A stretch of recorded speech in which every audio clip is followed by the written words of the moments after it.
பயனாவதெல்லாம் உடம்பினுள் உத்தமனை காண் அப்படின்னு சொல்றாங்க. இந்த உடம்புக்குள்ளார ஒரு உத்தம பொருள் இருக்குது, அந்த உத்தம பொருளை பார்த்தால்தான் உனக்கு பயன் அப்படி சொல்றாங்க.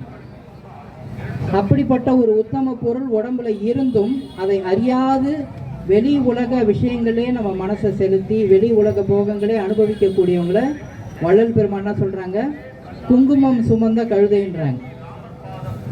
இன்னொரு பாடல்ல சொல்றாங்க, இருகால் மாடென திரிந்தேன் அப்படின்றார்.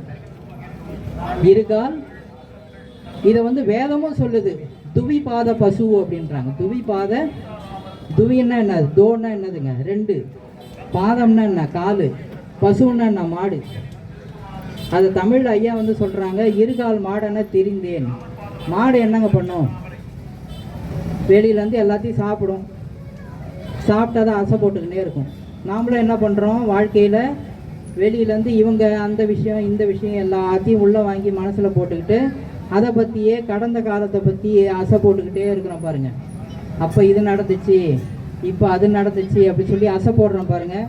அப்போ நம்மளெல்லாம் பார்த்து என்ன பண்ணுறாங்க, ரெண்டு கால் மாடுன்னு சொல்கிறாங்க. அப்போ மொத்தத்தில் நம்ம யாருமே என்னவா வாழலை, மனிதர்களாக வாழலை. அப்போ மனிதனாக வாழணும்னா என்ன பண்ணணுமாங்க, இந்த ஒழுக்கத்தை கடைபிடிக்கணுன்றாங்க. இன்னும் ஒன்று, நாம் எவ்வளோ பெரிய அபாயத்தில் இருக்கோன்றது தெரியாமையே நம்ம வாழ்ந்துக்கிட்டு இருக்கிறோம். ஒரு வண்டு இருக்குன்னு வச்சுக்கோங்களேன், அந்த வண்டுக்கு எதில் மரணம் அப்படின்னு கேட்டிங்கன்னா அதனோட மூக்குனால தான் அதுக்கு மரணம்.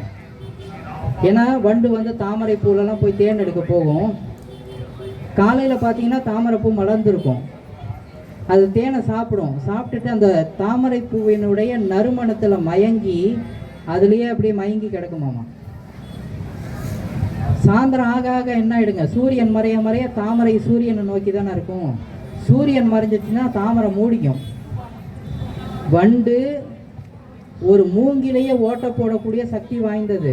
ஆனால் தாமரை பூ, அதாவது வாசனையினுடைய இச்சையில் மயங்கி தாமரை பூவினுடைய இதழ்களை ஓட்ட போட முடியாமல் அதிலே இருந்து செத்து போயிடும்.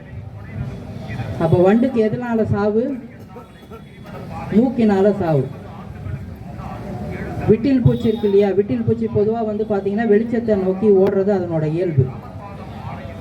அது நெருப்பை பார்த்துட்டு அது ஒரு வெளிச்சம் சொல்லி அதில் போய் என்ன பண்ணும், அதில் விழுந்து செத்து போயிடும். அப்போ விட்டில் பூச்சிக்கு எதனால் சாவு வந்துச்சுங்க, மரணம் வந்தது, கண் மேலே கொண்ட இச்சையின் காரணமாக அதுக்கு அதில் மரணம்.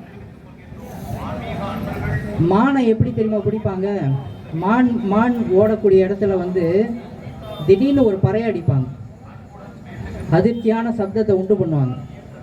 எப்பயுமே மான் பொறுத்த வரைக்கும் என்னென்னா, அதிர்ச்சியான சப்தங்கள் கேட்டால் மிரண்டு போய் அப்படியே நிற்கும், ஓடாது, டக்குன்னு வலையை போட்டு பிடிச்சிருவாங்க. ஏன்னா மானை துரத்திலாம் பிடிக்க முடியாது, அது பயங்கரமாக ஓடக்கூடிய ஒரு ஜீவராசி.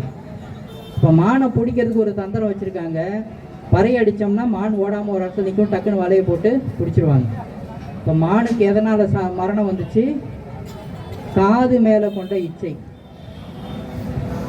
கடல்ல எவ்வளோ உணவுப் பொருள்கள் இருக்கு, ஆனால் அந்த மீனுக்கு வாய் மேலே கொண்ட இச்சை ஒரு சின்ன புழுவை பார்த்துட்டு போச்சு, மாட்டிக்கிச்சு.